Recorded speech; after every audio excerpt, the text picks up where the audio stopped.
The conference room floated in silence above Neptune's frozen surface.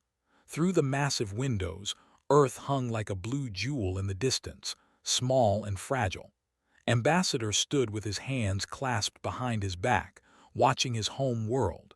He had been a diplomat for 20 years, but he had never felt this kind of weight before. "They will be here soon," said the voice behind him. Turned to see his assistant, a young woman named, holding a data tablet. Her face was pale. "The council representatives are gathering now." Nodded, he straightened his formal jacket and walked toward the central chamber. The Galactic Council station was enormous, built by species that had traveled the stars for thousands of years. Humanity had only been here for 50 years. 50 years since first contact. 50 years since Earth learned it was not alone. The chamber was circular, with seats arranged in rising tiers. 4 sections glowed with alien lights. The Dominion Coalition. 4 species who had decided that humanity was too dangerous to remain free. Took his seat at the human delegation's small platform. Beside him sat Admiral, commander of Earth's defense fleet. The Admiral's jaw was tight, his eyes hard. "Remember the plan," whispered. "You talk, I prepare." 72 hours, replied quietly. "That is all I need." The chamber doors opened. The alien representatives entered, had met them all before, had shared meals and discussed trade agreements. Now they looked at him like he was something to be contained, controlled. The lead representative was called. Its species stood on 4 legs, with smooth gray skin and eyes that could see in spectrums humans could not. His voice came through the translation device, cold and formal. "Ambassador, we gather today to present Earth with a final decision. The Dominion Coalition has reviewed your species' expansion into the outer systems. We have reviewed your military buildup. We have reviewed your history of violence and conflict." Stood slowly. "We have been transparent with all our activities. We have followed every council regulation." "You follow the letter of law while ignoring its spirit," another alien said. This one was tall and thin, its skin covered in crystalline structures that caught the light. "Your species claims 70 colonies in just 50 years. You multiply like a plague. You arm yourselves as if preparing for war." "We arm ourselves for defense," Admiral said sharply. "The galaxy is not always friendly." "Silence," commanded. "The Admiral will speak only when addressed. This is a diplomatic session." His hand formed a fist on the armrest, but he said nothing more. Placed a calming hand on the Admiral's shoulder. "What exactly are you proposing?" asked, though he already knew. The intelligence reports had been clear. This meeting was not a negotiation, it was a sentencing. His eyes did not blink. "The Dominion Coalition demands that Earth surrender control of all colonies beyond the Jupiter boundary. All human military vessels will be decommissioned. Earth will accept a coalition oversight force to ensure compliance. You have 72 hours to agree." The words hung in the air like poison, gasped behind. Even Admiral looked shocked, though he had seen the intelligence reports too. Seeing it in writing was different from hearing it spoken as law. "And if we refuse?" asked calmly. "Then the coalition will enforce compliance. We have 400 warships in range of Earth. You have 37, leaned forward. "We do not wish for violence, Ambassador. We wish for galactic stability. Your species is young and aggressive. You need guidance." "You mean control," said. "We mean survival, your survival." Looked at each of the alien representatives. Some would not meet his eyes. Good. That meant not all of them were comfortable with this. There were cracks in their unity. He could work with cracks. "I request time to bring this proposal to my government," said formally. "You have 72 hours," repeated. "We will reconvene here in 3 days. Bring your answer." The aliens filed out. The chamber emptied, only and remained. The silence was heavy with unspoken thoughts. "We cannot accept this," said quietly. "Earth will never surrender." "I know," replied. but we also cannot fight 400 ships with 37. Then what do we do? Turn 2. Send a coded message to Colonel. Tell her to activate Protocol Ghost. His eyes widened. Sir, that protocol it has never been tested in real conditions. We are out of options, said. He looked at Admiral. How long can you hold them if they attack? Considered. Maybe 12 hours, maybe less. Their technology is more advanced, but humans know how to fight dirty when we need to. Then we have 3 days to find another way. Walked to the window again, looking at Earth. Billions of people lived there. They worked, loved, raised families. They did not know that their freedom hung by a thread. I will negotiate. I will argue. I will stall them any way I can. And if talking fails, asked, then Colonel and her team will do what soldiers do best. His reflection in the window looked older than his 50 years. They will make the impossible possible. The message was sent on encrypted channels that even the aliens could not crack. Humanity had learned much in 50 years. One lesson stood above all others. Never reveal all your secrets. Let the galaxy think humans were primitive. Let them think Earth's only strength was numbers and aggression. They would learn the truth soon enough. Colonel received the message on a transport ship near Mars. She was a small woman with sharp eyes and scars on her hands from 100 missions. She read the message 3 times, then called her team together. We are going active, she told them. 72 hours, the diplomats will talk, we will prepare for war. Her second-in-command, Lieutenant Park, checked her weapons. What are our orders? Infiltrate the coalition fleet, find their weaknesses, and if diplomacy fails, Smile was cold and dangerous. We remind them why you should never corner a desperate species. Back on the council station, prepared his arguments. He had 3 days to save humanity with nothing but words, 3 days to split the coalition apart, 3 days to buy time for the people he would never mention in these halls. The soldiers, the ones who would storm when talking failed. Earth held its breath and waited. The transport ship cut through space without running lights. Inside, Colonel studied the holographic display showing the coalition fleet. 400 ships, arranged in defensive formations around the council station. Too many to fight directly, but fighting directly was not the plan. Lieutenant's status report, said. Park looked up from her console. She was young for a lieutenant, only 28, but she had flown more dangerous missions than pilots twice her age. The stealth modifications are holding. We are invisible to their scanners, but if we get within 500 kilometers, they might detect our engine heat. Then we stay at 600 kilometers until we are ready. Turn to the woman working on a complex piece of alien technology.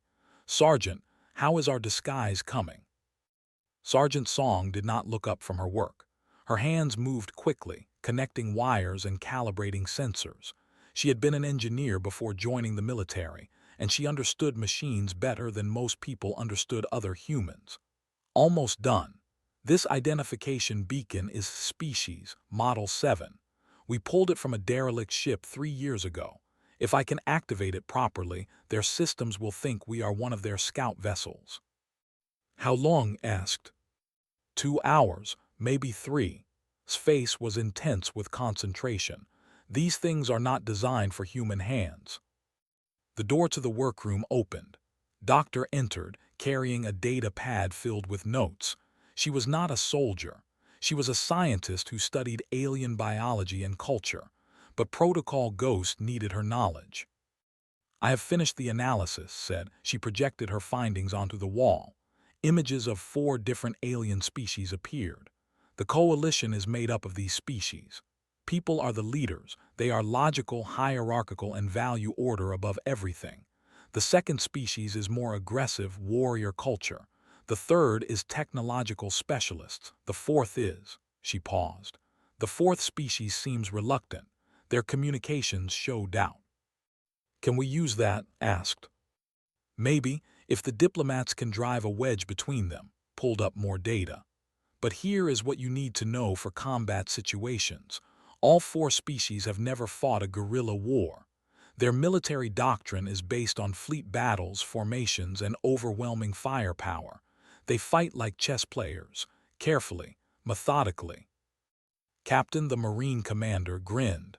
So we fight like street fighters, dirty and unpredictable. Exactly, confirmed. They also have physiological weaknesses. Species cannot handle rapid pressure changes. The warrior species has poor close-range vision. The technological species relies heavily on their computers and AI systems. Absorb this information. Every detail mattered. Every weakness was a weapon.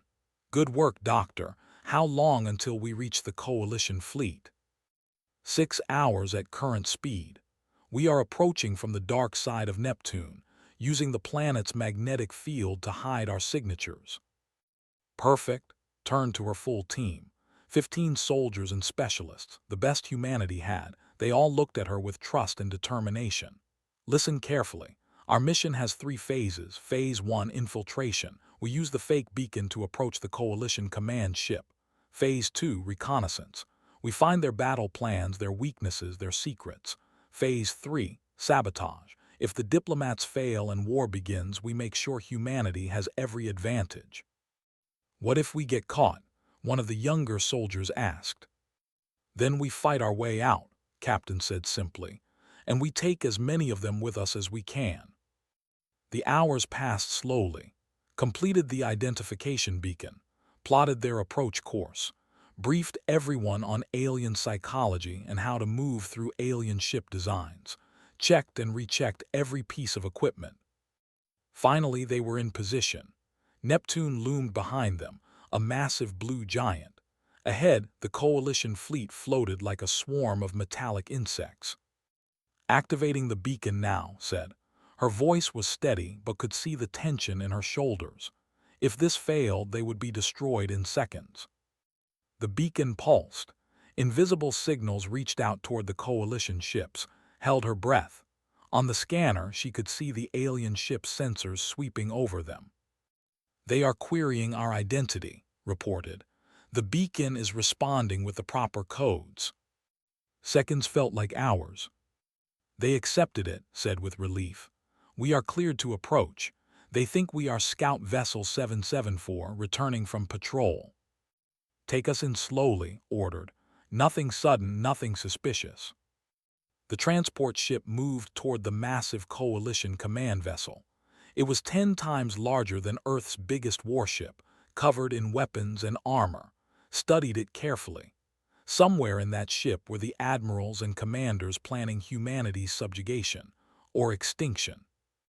I am detecting a docking bay on the port side, said. Small craft entrance. We can claim mechanical problems and request emergency docking. Do it, said. Sent the request. Again they waited.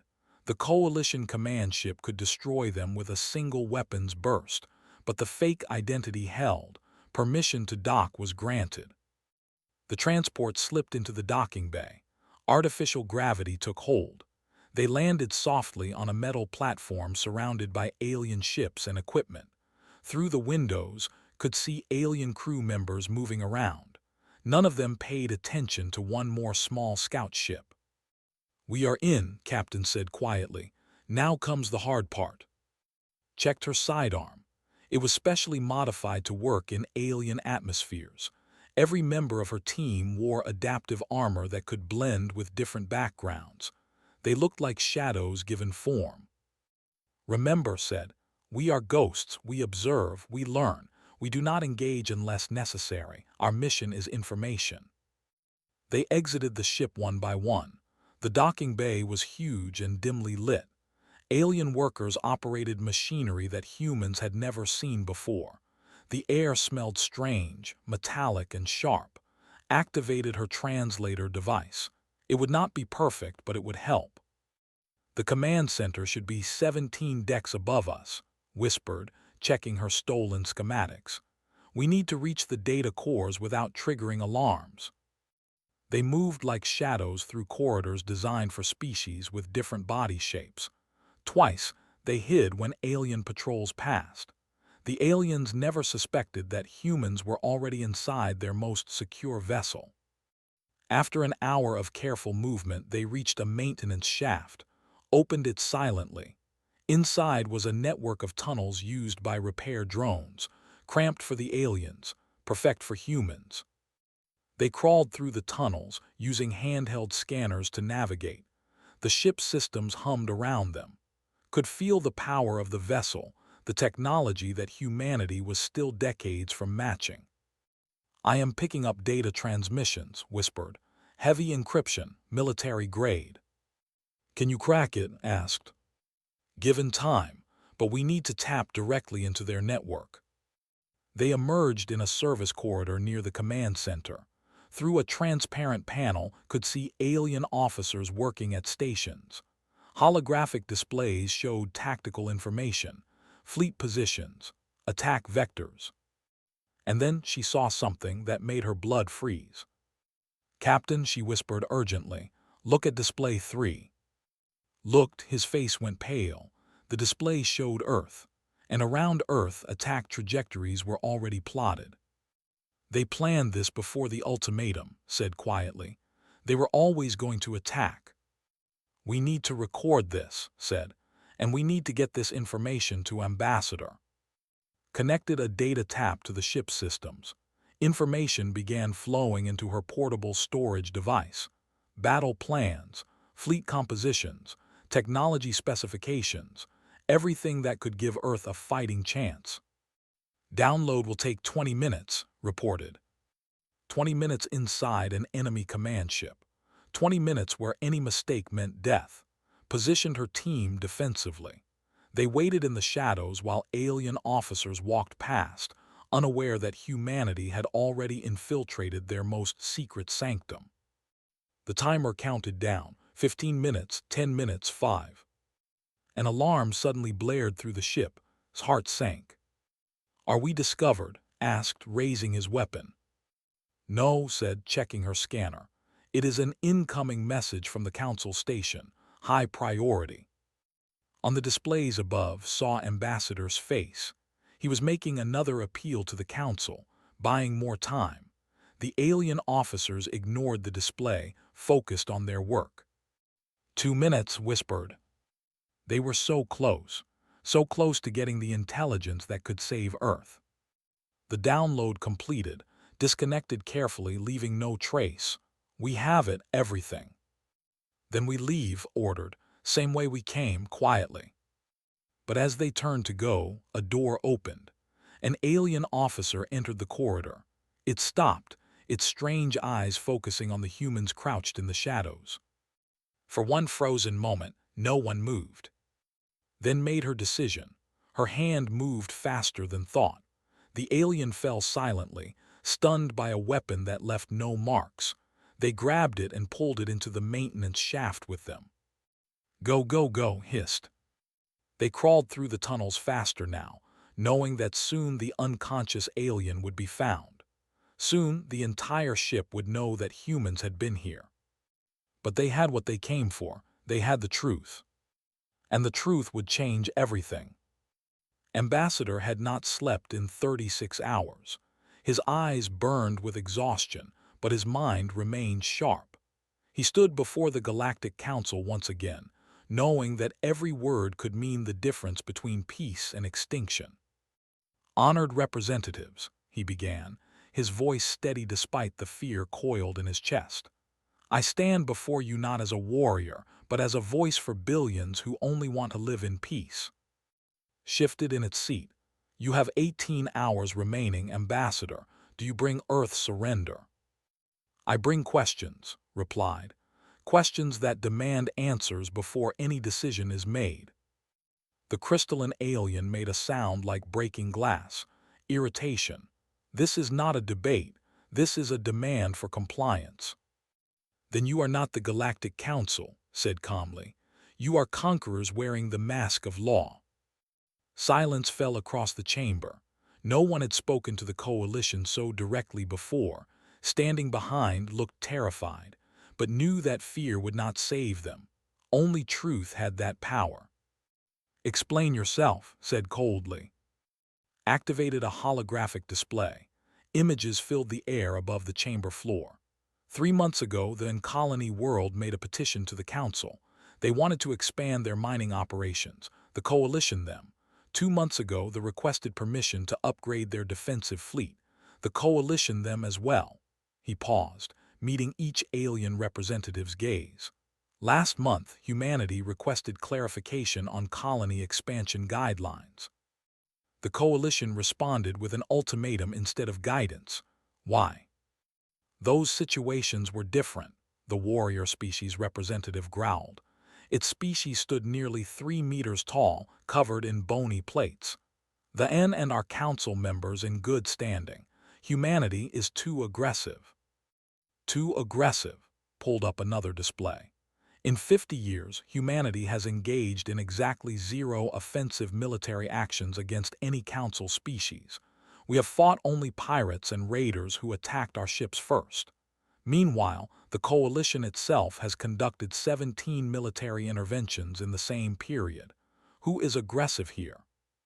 The chamber erupted in alien voices, translators struggling to keep up. Had touched a nerve. Good. Angry people made mistakes.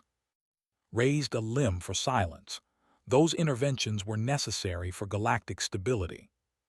Were they, his voice was sharp now, or were they about control? Before could respond, approached with a data pad. He glanced at it and his heart nearly stopped. A message from Colonel. They had successfully infiltrated the Coalition command ship. They had evidence. Looked up at the Council. I have new evidence to present, evidence that changes the nature of this discussion entirely. What evidence?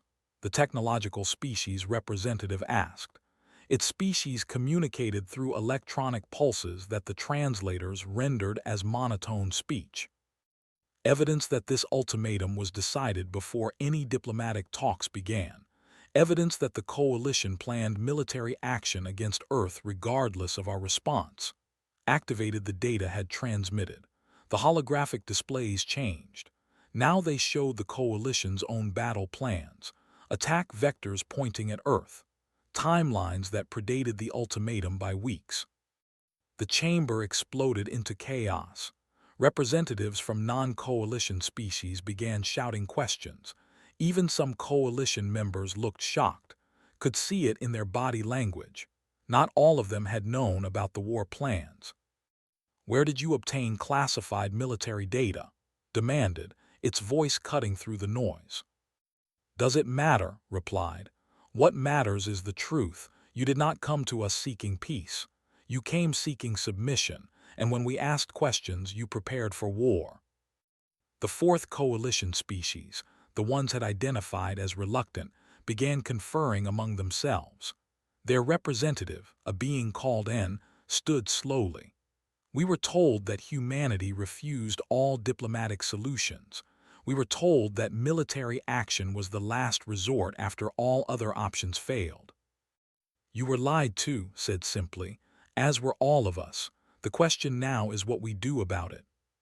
His composure cracked. This changes nothing. Humanity is still a threat. Your very presence here with stolen military intelligence proves our point about your dangerous nature. Does it? Walked towards position. Or does it prove that we are not as primitive as you assumed, that we can match your intelligence gathering, that we will not simply accept subjugation because you have more ships? You cannot win a war against 400 vessels, the warrior species representative said. It sounded almost amused. Perhaps not, agreed. But we will make you bleed for every meter of space you take. We will fight with everything we have. And when the galaxy sees the Coalition crushing a species that only wanted to be free, how many other species will start to wonder if they are next? That statement hit like a bomb. Could see it in the reactions around the chamber. Fear. The Coalition maintained power because smaller species believed they were protected. If that belief shattered, the entire power structure would collapse. And spoke again. I wish to request a recess. My delegation needs to discuss these revelations. Said sharply, we will continue. With respect, N's tone was firm now. You do not command my delegation. I am requesting a recess under council rules. Or do those rules no longer apply when they inconvenience the coalition? Other representatives began calling for a recess as well, looked around the chamber and realized it had lost control. Fine, we reconvene in 6 hours. The chamber cleared, sagged against the podium as soon as the aliens left, rushed to his side. Sir, you need rest. No time, said. We have 6 hours to break the coalition apart completely. Get me everything we have on and species, their history, their culture, their grievances with the coalition, and get me a secure communication line. I need to speak with them privately. While worked, Admiral appeared on a holographic display. The fleet is ready. If they attack, we will make them regret it. How long can you hold them? Long enough, said. It was not a real answer, but it was the only one he had. Colonel and her team are still trapped on that command ship. If shooting starts, they will not survive. I know, said quietly. That is why shooting cannot start, not yet. 3 hours later, sat across from in a private meeting room. The alien studied him with eyes that seemed ancient and sad. You fight well with words, and said, but words may not be enough. Then help me make them enough, replied. Your people did not want this war. I can see it in the data. Your delegation voted against the ultimatum. You were outvoted. Yes, and admitted. We believe the coalition has become what it once opposed, a force for domination rather than cooperation, but we are one voice among 4. One voice can become 2, said. Show the other species what this war will truly cost, not just in ships and soldiers, but in galactic unity. If the coalition attacks Earth, it proves that might makes right. Every species weaker than you becomes a potential target. And was silent for a long moment. You ask me to break from my allies. I ask you to stand for what is right, leaned forward. Your species has a saying, translated it means the river bends but does not break. Be the river. Bend away from this path before it breaks us all. And if I do this, if my delegation withdraws from the coalition stance, what guarantee do I have that humanity will not become the threat fears? You have my word, said, and you have our history. Yes, humans fought among ourselves. We had wars and conflicts, but we also learned, we grew, we changed. Every species in this council has a violent past. The question is not where we came from, it is where we choose to go. And stood, I will speak with my delegation, but understand, Ambassador, if war comes despite our efforts, we cannot fight alongside you. We are not strong enough to stand against the full coalition. I understand, said, but if war comes, remember who chose it, and remember who tried to stop it. The 6 hours ended. The council reconvened, stood once more before the assembly. He had done everything he could. Now it was time to see if words had been enough. And stood first. My delegation wishes to make a statement. After reviewing the evidence and consulting our government, we are withdrawing our support for the ultimatum. We believe a peaceful solution is still possible and necessary. One voice, but it was a start. His eyes blazed. So be it. 3 coalition members remain, 300 ships, more than enough to enforce galactic law. Then you have 6 hours to reconsider, said. Because in 6 hours Earth's answer will be delivered, and I promise you it will not be surrender. The chamber emptied again, looked at with worry.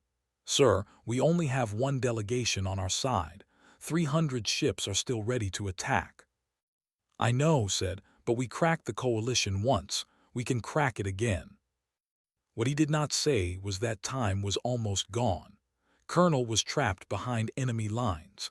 Admiral's fleet was outnumbered 10-1, and Earth had only hours left before the ultimatum expired. Diplomacy had bought them time, but time was running out. Soon, the soldiers would have to storm, and when they did, humanity would discover if survival was truly possible against impossible odds. returned to his quarters and allowed himself one moment of weakness. He looked at a photograph of his family back on Earth, his wife, his children. They believed he would keep them safe. He closed his eyes and prayed that his words would be enough. Because if they were not, the galaxy was about to learn what humanity looked like when cornered and desperate. And that was a lesson written in fire and blood. The alarms were screaming now. Colonel ran through the corridor of the alien command ship with her team close behind. Red lights flashed in patterns that hurt human eyes. Behind them, she could hear the heavy footsteps of alien security forces. "Left turn ahead," Song shouted over the noise. "Service tunnel 30 meters." They rounded the corner. 3 alien guards stood in their path, weapons raised. Captain did not hesitate. He fired first. His weapon made a sharp crack that echoed off the metal walls. The aliens fell, their armor no match for human kinetic weapons at close range. "Keep moving," ordered. They could not stop, could not slow down. Their transport ship was 3 decks below and half a kilometer away. Between here and there were hundreds of aliens who now knew humans had infiltrated their most secure vessel. Park led the way to the service tunnel. She forced open the hatch with a tool from her belt. In. The team dropped into the tunnel one by one, went last, sealing the hatch behind them. Immediately, something heavy began pounding on it from the other side. "That will not hold for long," Lieutenant said. "Maybe 2 minutes." "Then we move fast," replied. "Shortest route to the docking bay." Was already working on her portable map. "This tunnel connects to the maintenance network. If we go down 3 levels and across Section 7, we can reach the bay. But," she paused, "there will be security checkpoints. They will be sealed now." "We blast through them," said simply. He patted the explosive charges on his belt. "That is what these are for." They crawled through the narrow tunnels. Behind them they could hear cutting tools working on the sealed hatch. The aliens were coming. Checked her communication device. No signal. The ship's hull was too thick. She could not contact Ambassador, could not warn Earth what was coming. "First checkpoint ahead," warned. They emerged into a larger passage. A security door blocked their path, heavy and reinforced. Placed a shaped charge on the lock mechanism. "Everyone back," he said. "Fire in 3, 2, 1. The explosion was contained but powerful. The door buckled and fell inward. Alarms got louder. Now the entire ship knew exactly where they were. "Run!" shouted. They sprinted through corridors designed for species with longer legs. Doctor struggled to keep pace. She was a scientist, not a soldier. Grabbed her arm and half pulled, half carried her forward. Behind them, energy weapons began firing. Bright blue bolts scorched the walls. One hit the soldier at the rear of their formation. He screamed and fell. 2 others grabbed him and kept moving, dragging him between them. 2 more levels, panted, stairs ahead. They crashed through a door and found themselves in a massive vertical shaft. Stairs wound down in a spiral pattern. Alien workers scattered as the humans appeared. Felt a moment of guilt. These were not soldiers, just people doing their jobs, but there was no time for mercy now. They descended the stairs in a controlled fall, using the rails to swing themselves down faster. Energy bolts continued to chase them. The metal steps sparked and melted where the weapons hit. Finally, they reached the docking bay level. One more corridor, one more door, could see their transport ship through a viewing window, so close. "Contact front," yelled. A squad of alien security forces blocked the corridor ahead. These were not workers or technicians. These were soldiers, armed and armored. Their weapons were already firing. "Suppressing fire," roared. He and his Marines opened up with everything they had. The corridor became a storm of light and sound. Pulled behind a support pillar. "Stay down," she ordered. Then she joined the firefight. Humans had one advantage in close combat. They were smaller, faster, more adaptable. The aliens fought in formation, textbook tactics from military academies. Humans fought like they had learned in the streets of old Earth, dirty, unpredictable. Through a grenade, the aliens had sensitive eyes. The flash blinded them completely. In that moment of confusion, the humans charged. It was brutal and fast, fired at point-blank range. Used his knife when his gun ran dry.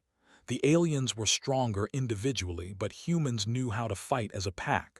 30 seconds of violence and the corridor was clear. "Move, move," yelled. Her ears were ringing. Blood ran down her arm from a grazed wound. She ignored it. They burst into the docking bay. Their ship sat where they had left it. But now, 2 alien gunships were powering up nearby. Pilots were running toward them. "Get us in the air," commanded. "Everyone else buy her time." The team spread out, taking cover behind equipment and cargo containers. They fired at the gunships, trying to damage engines and weapon systems. The alien pilots scrambled into their ships. One gunship began to lift off. Ran forward with an explosive charge. "Cover me." The team poured fire at the rising gunship, forcing the pilot to evade. Reached the second gunship and slapped the charge onto its fuel line. Then she ran, her legs pumping as fast as they could. The explosion lifted her off her feet and threw her 10 meters. The gunship became a fireball. The shockwave knocked everyone down, but it also destroyed the other gunship when debris struck its engines. His ears were ringing worse now. She could barely hear, but she saw their transport ship's ramp lowering, was inside, engines already running. "On the ship now," screamed, though she could not hear her own voice. They dragged their wounded aboard, stumbled up the ramp, her armor scorched black. The moment everyone was inside, launched. The transport shot out of the docking bay like a bullet. Behind them, the Coalition command ship was fully alert now. Weapon systems were tracking them. "They have missile lock," reported. "Multiple locks, I cannot evade them all." "Then we do not evade," said. She was thinking fast, her tactical mind racing. "Can you trigger the sabotage programs we planted in their systems?" Was already at her console, fingers flying. "I can, but if I do it now, they will know we compromised their ship. They will change all their security and tactics." "They already know," pointed out. "Do it." Activated the programs. Throughout the Coalition command ship, systems began to fail. The sabotage was subtle, designed to look like random malfunctions. Weapon targeting went offline. Shield generators hiccuped. Most importantly, the missiles chasing them lost their target lock. "I have a window," said. "Hang on." The transport dove toward Neptune, using the planet's massive gravity well to slingshot around and gain speed. Energy bolts followed them, but flew like she was possessed. The ship twisted and turned through space in patterns that would have killed a lesser pilot. They cleared the Coalition fleet, but space was grim. "Admiral needs to know what is happening. The Coalition is mobilizing. I am reading. 300 ships breaking formation and heading toward Earth." Blood went cold. "Can we outrun them?" "No, they are faster," checked her navigation. "But we can send a warning. Let me open a broadcast channel." Activated her communication device. "This is Colonel to Earth Defense Force. The Coalition is moving to attack. I repeat, they are attacking. All ships to defensive positions. This is not a drill." The message transmitted across space at light speed. It would reach Admiral in minutes, but the Coalition fleet was already moving. War had begun. On Earth, Admiral received the warning. He stood on the bridge of his flagship, surrounded by officers who looked to him for leadership. He could see his small fleet, 37 ships, against 300. "Sound general quarters," he said calmly. "All ships to battle stations. Recall all personnel from leave. Contact the surface defense batteries. Tell them to power up." His second-in-command swallowed hard. "Sir, should we evacuate the orbital stations?" "No time," said, "but tell them to seal all bulkheads and get civilians to the shelters." He paused, then added, "and send a message to all ships. Tell them, Tell them that humanity does not surrender. Not today, not ever." The crew straightened at those words. Fear was still there, but so was determination. They were outnumbered, but they were human, and humans did not go quietly into the dark. In space, Flight Officer Bora Shin launched with her squadron. 50 small, fast ships against a fleet that could blot out the stars. She checked her weapons systems, missiles locked and loaded, energy cannons charged. Her hands were steady on the controls. "All wings, this is lead," she broadcast to her squadron. "We are the first line. We hit them hard and fast, make every shot count for Earth." "For Earth," came the chorus of responses. The coalition fleet appeared on long-range sensors, 300 ships in perfect formation. They looked unstoppable, and maybe they were, but Bora and her pilots would make them pay for every meter. Back in the escape transport, watched the data feeds. The battle was beginning.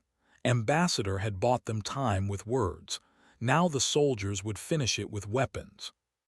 She looked at her team, wounded, exhausted, but alive. They had done the impossible. They had infiltrated an alien command ship and escaped. They had gathered intelligence that could save Earth. But as the coalition fleet bore down on her home world, wondered if it would be enough. "Get us home," she said quietly. "Get us home fast. Earth needs every ship it has, even ours." The transport accelerated toward Earth. Behind them, the largest space battle in human history was about to begin. The diplomats had spoken, the soldiers were storming, and humanity held its breath, waiting to see if survival was even possible. The battle for Earth began at 600 hours, Coordinated Universal Time. 300 coalition ships dropped out of faster-than-light travel at the edge of Earth's defensive perimeter. They came in formation, confident and methodical. They expected an easy victory. They were wrong. Admiral watched them appear on his tactical display. Each ship represented firepower that could level a city. Together, they could sterilize a planet, but had not spent 40 years in the military to simply roll over and die. "All ships execute Plan Gamma," he ordered. "Make them come to us." The Earth fleet did not charge forward to meet the enemy. Instead, they fell back toward Earth itself, drawing the coalition into the planet's gravity well, into the range of surface defense batteries, into the asteroid field that Earth had been quietly arming with mines for the past 3 days. The coalition fleet followed exactly as predicted. They were chess players, thinking several moves ahead, but was playing a different game entirely.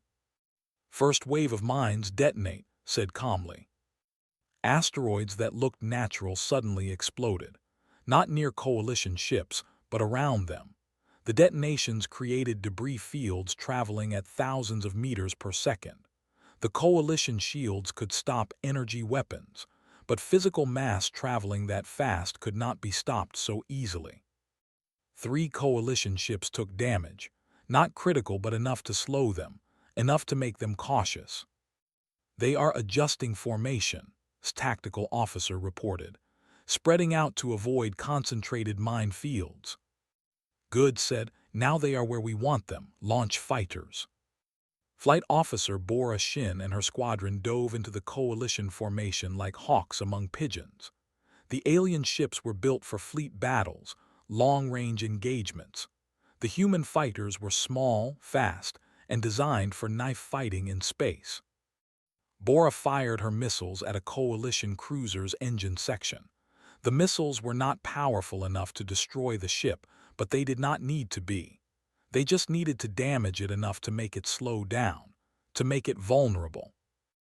"All wings target engines and weapons," she transmitted. "Disable, do not attempt to destroy. Save your heavy ordnance."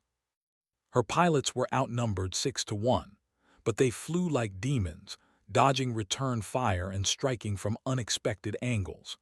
The coalition ships tried to target them with point defense systems, but human fighters were half the size of alien ones and twice as maneuverable. On the coalition flagship watched the battle with growing frustration. The humans were not fighting properly. They did not form lines. They did not follow doctrine. They attacked like insects, swarming and stinging, then flying away before they could be crushed. "Increase firing rate," commanded. "I want those fighters destroyed." The coalition ships opened fire with everything they had.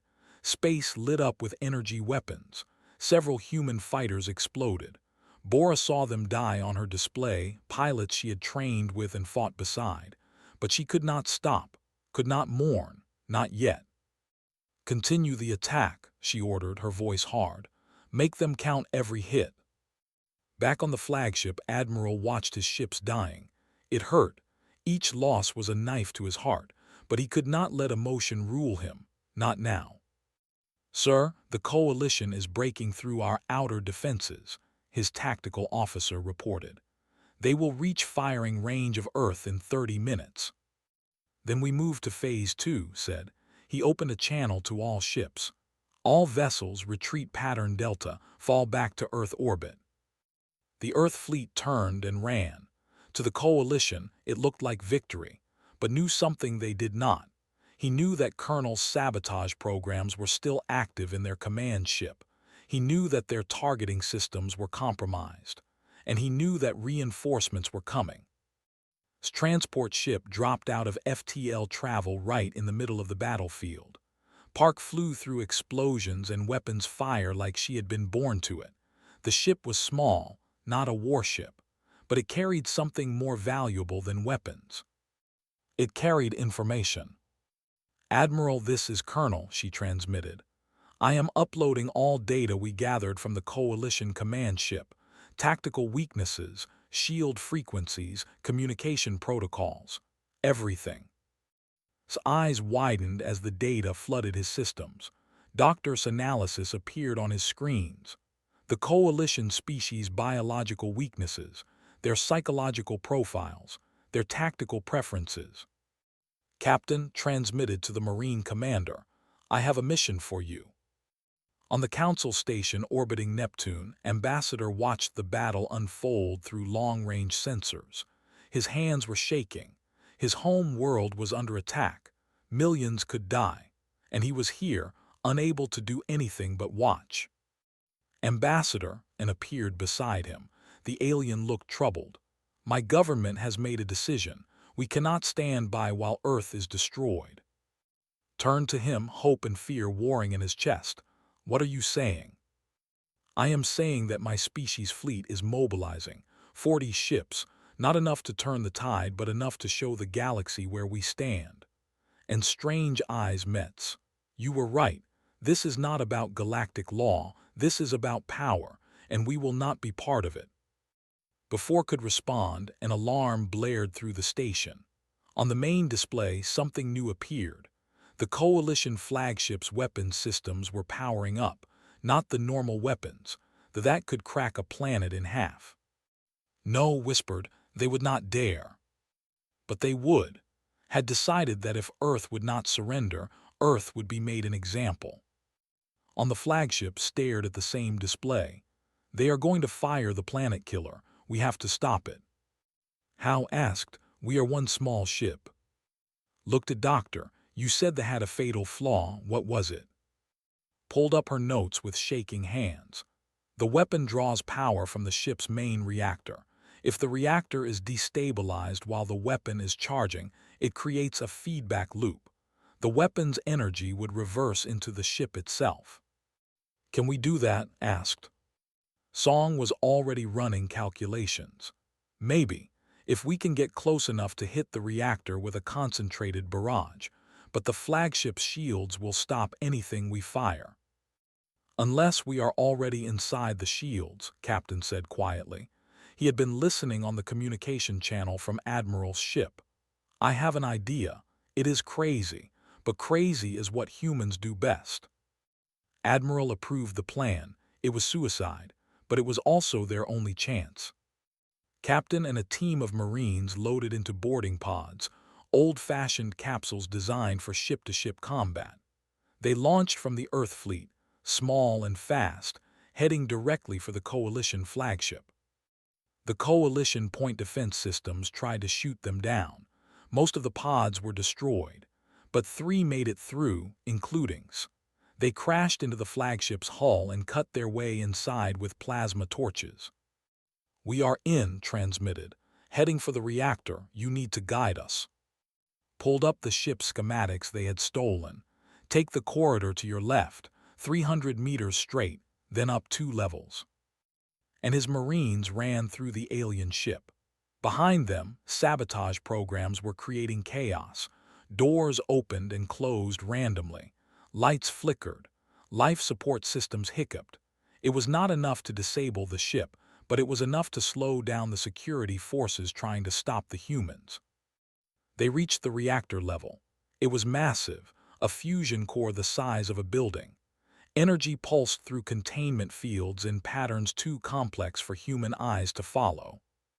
"Where do we place the charges?" asked. "The primary coolant lines," transmitted from ship. "If those rupture while the is charging, the reactor will overload." Team set the explosives. Behind them, alien guards were breaking through the sealed doors. They had maybe 2 minutes. "Charges set," reported. "How long until the weapon fires?" 90 seconds, said. Her voice was tight with tension. On the Coalition flagship's bridge watched the weapon charge. Through the Earth hung in space, beautiful, defenseless. Soon it would be dust. "Fire when ready," commanded. "Sir, we are detecting intruders near the reactor," a technician reported. "The humans who infiltrated us before, they are back." "Impossible," said. But even as the word left its mouth, alarms began screaming. The reactor was destabilizing. Detonated the charges. The coolant lines ruptured. Superheated plasma began flooding the reactor chamber. "Go, go, go," screamed. His team ran for their lives. The reactor was going critical. They had seconds. On the bridge, realized what was happening. Abort the weapon, shut down the reactor. But it was too late. They had already drawn too much power. The feedback loop had begun. Energy that should have destroyed Earth was now flowing backward into the flagship's own systems. "Evacuate the ship," ordered, but there was no time for that either. The flagship's reactor exploded. The ship tore itself apart from the inside. The explosion was visible from Earth, a new sun blooming in space. And his team died in that explosion. They knew they would. It was always the plan, but they died taking the Coalition's most powerful weapon with them. The Coalition fleet saw their flagship destroyed, saw their commanders die, and for the first time they hesitated. Into that hesitation came N's fleet. 40 ships dropped out of FTL travel and positioned themselves between Earth and the Coalition. "This isn't to Coalition forces," the alien broadcast. "We are withdrawing our support for this invasion. We ask you to do the same. Earth has proven it will defend itself. Let us not waste more lives on both sides." The Coalition fleet commanders conferred. They still had numbers. They could still win. But the cost had become very high, and now one of their own species had turned against them. From the council station, Ambassador made one final broadcast, not to the Coalition leadership, to every ship in their fleet, to every soldier and crew member. "You were told that humanity is dangerous," he said. "You were told we are violent and aggressive, and you have seen us fight, so you think those things are true.